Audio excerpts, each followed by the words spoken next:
একবার মায়ার নবী হজরত মুহাম্মদ সাল্লাল্লাহু আলাইহি সাল্লাম জঙ্গলের পাশ দিয়ে হেঁটে যাচ্ছিলেন। তখন দয়াল নবী দেখতে পেলেন এক ইহুদি একটি হরিণকে বেঁধে রেখেছে।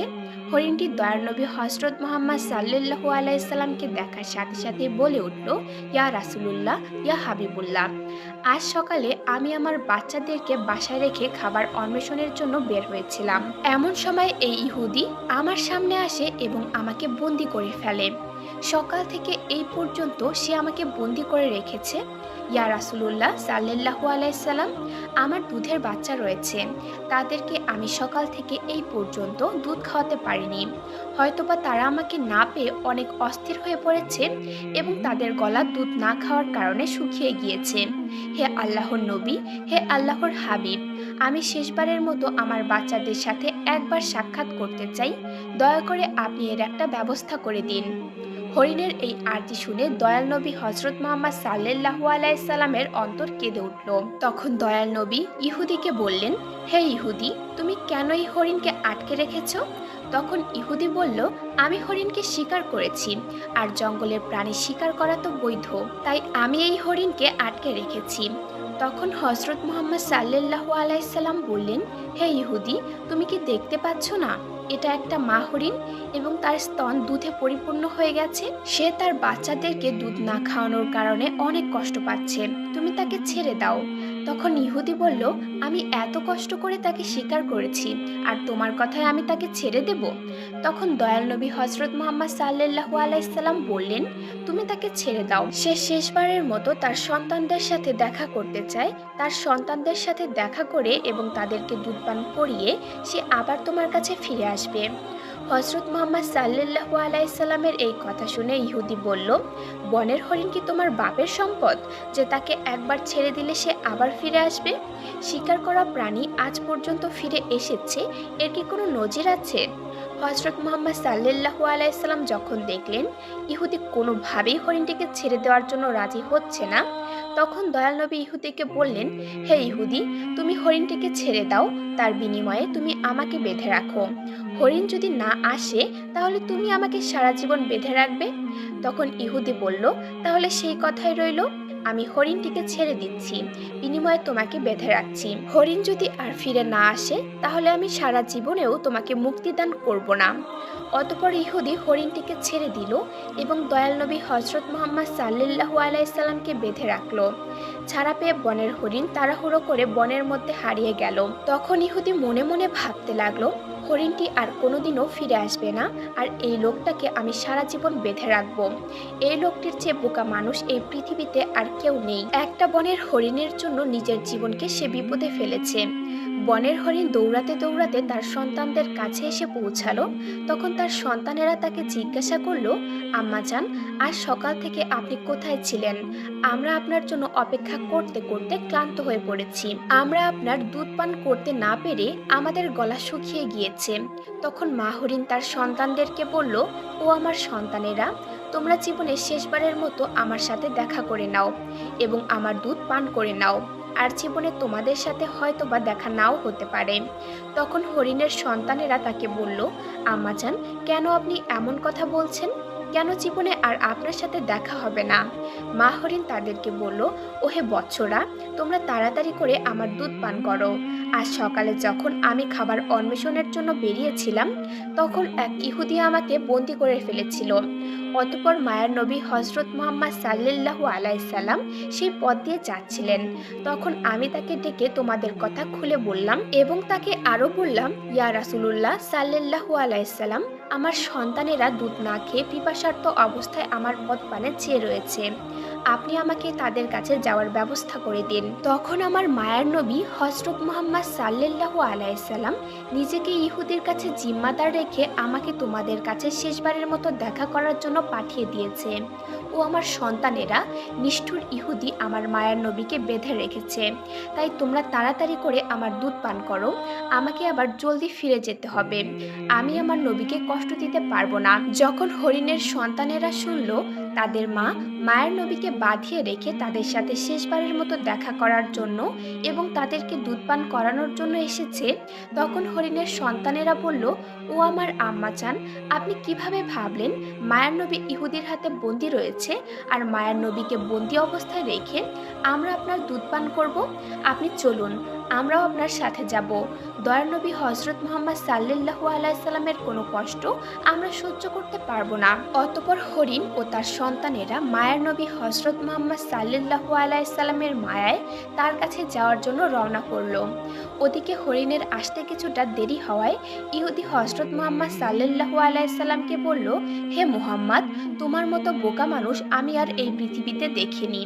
বনের শিকার করা হরিণ, তাকে ছেড়ে দিলে সে কি আর কোনোদিন ফিরে আসে?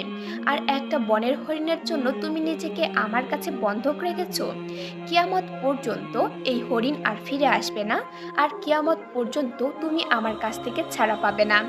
তখন দয়াল নবী হযরত মুহাম্মদ সাল্লাল্লাহু আলাইহি সাল্লাম ইহুদির এই কথা শুনে বললেন, ওহে ইহুদি, তুমি একটু ধৈর্য ধারণ করো, হরিণ অবশ্যই আমার মায়ায় আবার তোমার কাছে ফিরে আসবে।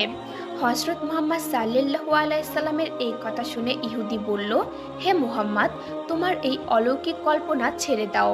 আমি দৃঢ় বিশ্বাসের সাথে বলছি, কিয়ামতের আগ পর্যন্ত হরিণ আর ফিরে আসবে না। এইভাবে কিছুটা সময় কেটে গেল, আর ইহুদি মনে মনে ভাবতে লাগলো, মুহাম্মদকে আটকে রেখে বড় রকমের একটা অর্থ তার সঙ্গীদের কাছ থেকে আমি উসুল করে নিতে পারবো। বনের হরিণ কি কারো মায়ায় ফিরে আসে? এই লোকটা একটা বেকুব ছাড়া আর কিছুই নয়। এইভাবেই আরো কিছু সময় অতিবাহিত হবার পরে ইহুদি দেখলো, বনের হরিণ শুধু একা নয়, বনের হরিণের সাথে তার সন্তানেরা ফিরে এসেছে। এই দৃশ্য দেখে ইহুদি অত্যন্ত হতবাক হয়ে গেল। তখন দয়াল নবী হযরত মুহাম্মদ সাল্লাল্লাহু আলাইহি সাল্লাম হরিণকে জিজ্ঞাসা করলেন, ওহে হরিণ, তুমি তোমার সন্তানদের কেন নিয়ে এসেছো? কথা তো ছিল তুমি একাই ফিরে আসবে। তখন মা হরিণ বলল, ইয়া রাসূলুল্লাহ সাল্লাল্লাহু আলাইহি সাল্লাম, আমি যখন আমার সন্তানদের কাছে ফিরে গিয়ে বললাম, মায়ার নবী হযরত মুহাম্মদ সাল্লাল্লাহু আলাইহি সাল্লাম নিজেকে ইহুদির কাছে জিম্মাদার রেখে তোমাদের কাছে আমাকে শেষবারের মতো দেখা করার জন্য পাঠিয়েছে এবং জীবনের শেষবারের মতো দুধ পান করানোর জন্য পাঠিয়েছে, তখন আমার সন্তানেরা বলল, ও আমার আম্মাজান, আপনি কিভাবে ভাবলেন মায়ার নবী হযরত মুহাম্মদ সাল্লাল্লাহু আলাইহি সাল্লামকে বাঁধিয়ে রেখে আমরা আপনার দুধ পান করব? ইয়া রাসূলুল্লাহ সাল্লাল্লাহু আলাইহি সাল্লাম, তখন আমার সন্তানেরাও আমার সাথে রওনা করে চলে এসেছে। হে আল্লাহর নবী, আপনার সাথে বেয়াদবি করার জন্য আপনি আমাদেরকে ক্ষমা করে দিন। এতক্ষণ পর্যন্ত আমরা আপনাকে কষ্ট দিয়েছি। অতঃপর হযরত মুহাম্মদ সাল্লাল্লাহু আলাইহি সাল্লাম ইহুদিকে লক্ষ্য করে বললেন, ওহে ইহুদি, এই নাও তোমার শিকার করা হরিণ ফিরে এসেছে। শুধু সে ফিরে আসেনি, ফিরে এসেছে তার সকল সন্তানগুলো। এখন তুমি তাদেরকে তোমার কাজে ব্যবহার করতে পারো। আর তুমি একথা মনে রেখো, আমি সত্য নবী। আমি শুধুমাত্র মানুষের নবী নই, আমি বন জঙ্গলের পশু পাখি এবং সমগ্র জাহানের নবী। উক্ত কথাগুলো বলে দয়াল নবী হযরত মুহাম্মদ সাল্লাল্লাহু আলাইহি সাল্লাম চলে যেতে লাগলেন। তখন ইহুদি পেছন থেকে দয়াল নবীকে ডাক দিয়ে বললেন, ইয়া রাসূলুল্লাহ সাল্লাল্লাহু আলাইহি সাল্লাম, বনের হরিণ যার মায়ায় ফিরে আসে, আমি বুঝতে পেরেছি তিনি আল্লাহর নবী ছাড়া আর কেউ নন। হে আল্লাহর রাসূল, আমাকে আপনি আপনার হাতে হাত রেখে কালেমা পড়ে মুসলমান করিয়ে দিন। আর এই হরিণের আমার দরকার নেই, আপনি আমাকে আপনার চরণতলে রেখে আপনার গোলামি করার সুযোগ দিন। অতঃপর হযরত মুহাম্মদ সাল্লাল্লাহু আলাইহি সাল্লামের হাতে হাত রেখে সেই ইহুদি মুসলমান হয়ে গেল। সুবহানাল্লাহ, সুবহানাল্লাহ। অতঃপর ইহুদি হরিণটিকে মুক্ত করে দিল, আর বনের হরিণ মায়ার নবী হযরত মুহাম্মদ সাল্লাল্লাহু আলাইহি সাল্লামকে সালাম করে তার সন্তানদেরকে নিয়ে বনে ফিরে গেল। অনুরূপভাবে আরও একদিনের ঘটনা। হযরত মুহাম্মদ সাল্লাল্লাহু আলাইহি সাল্লাম একবার সাহাবীদের সাথে এক মজলিসে উপস্থিত ছিলেন। এমন সময় সেখানে একজন গ্রাম্য বেদুইন ব্যক্তি উপস্থিত হলো। তখন তার হাতে শিকার করা একটি গুইসাপ ছিল। সেই বেদুইন হযরত মুহাম্মদ সাল্লাল্লাহু আলাইহি সাল্লামের দিকে ইশারা করে সাহাবায়ে কেরামদেরকে জিজ্ঞাসা করলেন, তিনি কে? সাহাবায়ে কেরাম উত্তর দিলেন, তিনি আল্লাহর রাসূল সাল্লাল্লাহু আলাইহি সাল্লাম। ইনি হলেন জিন ও ইনসানের নবী, ইনি হলেন তামাম বিশ্বজাহানের নবী। অতঃপর সেই বেদুইন গ্রাম্য ব্যক্তি বলল, আমি লাত ও উজ্জার কসম করে বলছি, আমি তাকে নবী বলে স্বীকার করি না। তবে আমার হাতে যে শিকার করা গুইসাপ রয়েছে, এই সাপটি যদি কথা বলে, তার নবুয়তের ব্যাপারে স্বীকৃতি দান করে, তাহলে আমি তাকে নির্দ্বিধায় নবী বলে মেনে নিব। হে মুহাম্মদ, যতক্ষণ পর্যন্ত এই গুইসাপটি আপনার উপর ঈমান না আনবে, ততক্ষণ পর্যন্ত আমিও আপনার উপর ঈমান আনব না। তখন হযরত মুহাম্মদ সাল্লাল্লাহু আলাইহি সাল্লাম বললেন, হে বেদুইন, তুমি সত্যি করে বলো তো, এই গুইসাপটি যদি তোমার কথা মতোই আমার উপর ঈমান আনে, আমার নবুয়তের ব্যাপারে স্বীকৃতি প্রদান করে, তাহলে কি তুমি আমার প্রতি ঈমান আনবে? তখন বেদুইন ব্যক্তি জবাব দিল, যদি সত্যি এটি হয়, তাহলে আমি নির্দ্বিধায় তোমাকে নবী বলে স্বীকার করে নেব এবং তোমার প্রতি ঈমান আনব। তখন আল্লাহর নবী হজরত মুহাম্মদ সাল্লাল্লাহু আলাইহি সাল্লাম বেদুইনকে বললেন, তুমি এই গুইসাপটিকে ছেড়ে দাও। রাসূলে আকরাম সাল্লাল্লাহু আলাইহি সাল্লামের আদেশ মতো সেই বেদুইন ব্যক্তি তার সামনে সাপটিকে ছেড়ে দিল। এরপর আল্লাহর নবী সাল্লাল্লাহু আলাইহি সাল্লাম সাপটিকে বললেন, হে গুইসাপ।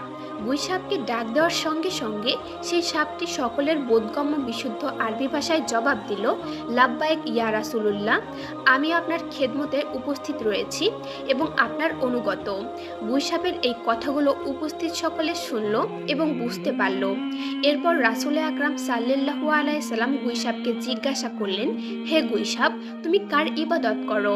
জবাবে গুইসাপ বলল, আমি ওই আল্লাহর ইবাদত করি যার আরশ আকাশে, যার রাজত্ব দুনিয়াতে, যিনি সমুদ্রের ভেতরে পথ সৃষ্টি করেছেন, যিনি বেহেশতের রহমত এবং দোজখে আযাব সৃষ্টি করেছেন। আল্লাহর নবী হযরত মুহাম্মদ সাল্লাল্লাহু আলাইহি সাল্লাম গুইসাপকে পুনরায় জিজ্ঞাসা করলেন, হে গুইসাপ, আমি কে? তখন গুইসাপ জবাব দিল, আপনি আল্লাহর রাসূল এবং আপনি আখেরি নবী। যে ব্যক্তি আপনার সত্যতা স্বীকার করবে সে সফলকাম হবে, আর যে ব্যক্তি আপনাকে মিথ্যা প্রতিপন্ন করবে সে ব্যর্থ হবে। অতঃপর হযরত মুহাম্মদ সাল্লাল্লাহু আলাইহি সাল্লাম সেই গ্রাম্য বেদুইন লোকটির দিকে লক্ষ্য করে বললেন, হে বেদুইন, এখন কি তোমার মনে আমার আল্লাহর রাসূল হওয়ার ব্যাপারে কোনো সন্দেহ রয়েছে? বেদুইন ব্যক্তিটি বলল, ইয়া রাসূলুল্লাহ, ইয়া হাবিবুল্লাহ, যার নবুয়তের ব্যাপারে একটি গুইসাপ সাক্ষ্য দেয়, তার নবুয়তের ব্যাপারে সন্দেহ করার আমি কে? হে আল্লাহর হাবিব, আপনি আমাকে মুসলমান বানিয়ে দিন এবং আপনার চরণতলে খেদমত করার সুযোগ দান করুন। তখন সেই বেদুইন হুজুরে আকরাম সাল্লাল্লাহু আলাইহি সাল্লামের হাতে হাত রেখে কালেমা পড়ে মুসলমান হয়ে গেল। সুবহানাল্লাহ, সুবহানাল্লাহ।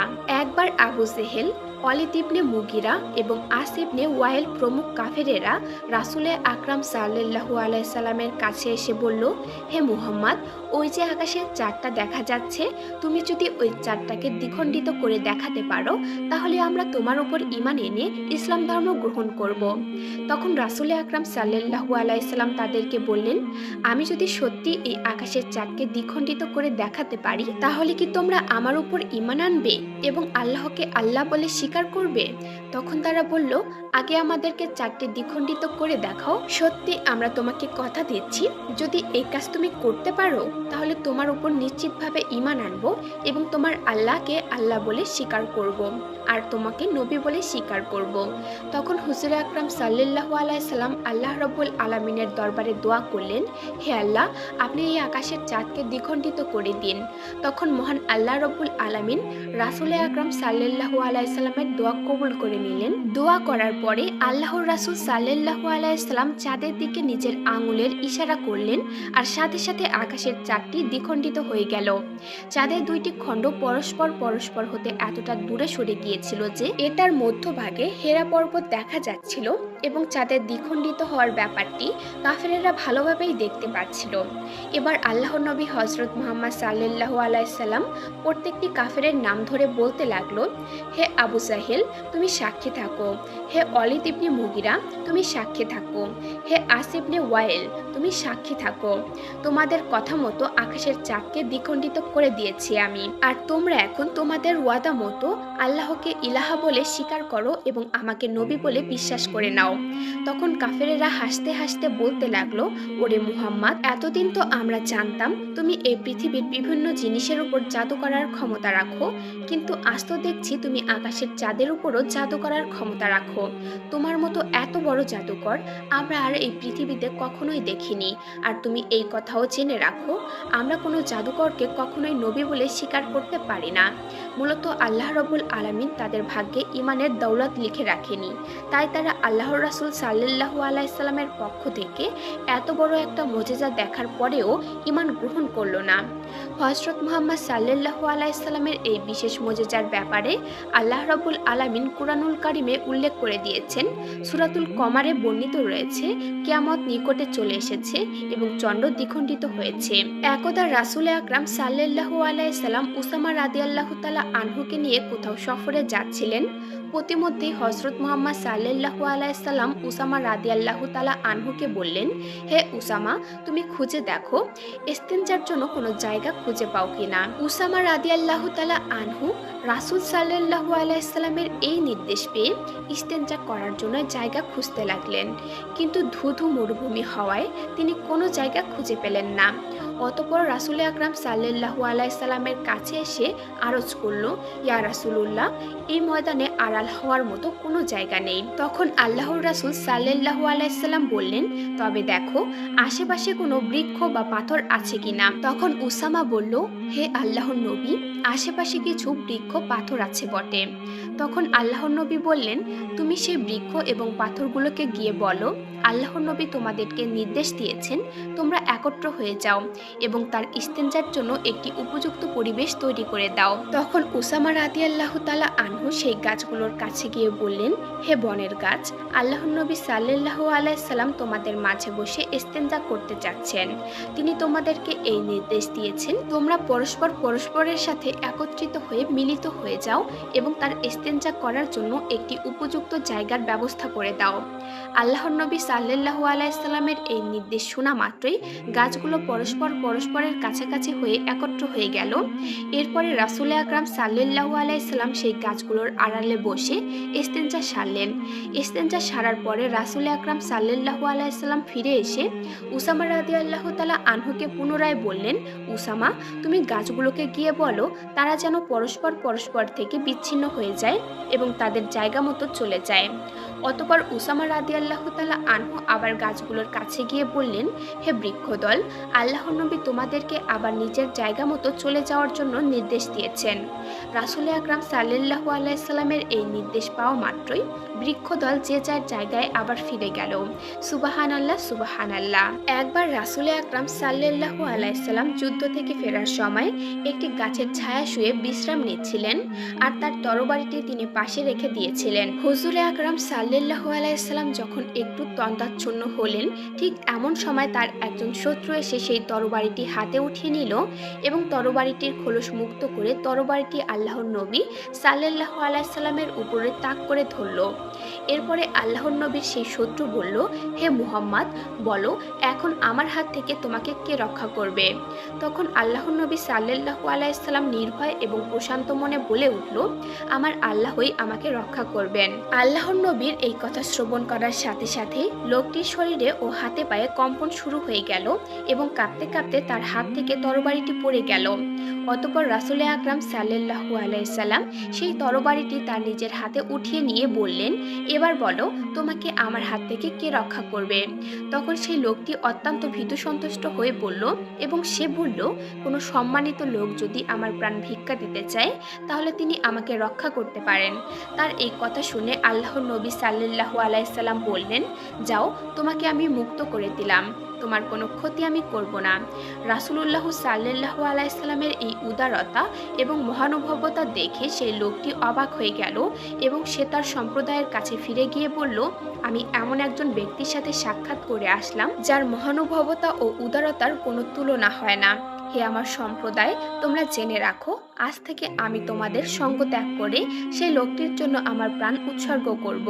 এরপরে সেই লোকটি পুনরায় নবী আকরাম সাল্লাল্লাহু আলাইহি সাল্লামের কাছে ফিরে এসে আরজ করল, ইয়া রাসূলুল্লাহ, আপনি আমাকে মুসলমান করে নিন এবং আপনার চরণ তলে খেদমত করার সুযোগ দান করুন।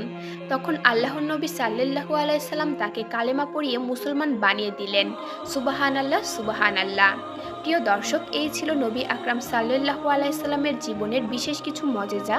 আল্লাহ রাব্বুল আলামিন রাসূল আকরাম সাল্লাল্লাহু আলাইহি সাল্লামের জীবন থেকে শিক্ষা গ্রহণ করে আমাদেরকে সোনালী জীবন গঠন করার তৌফিক দান করুক। আমিন।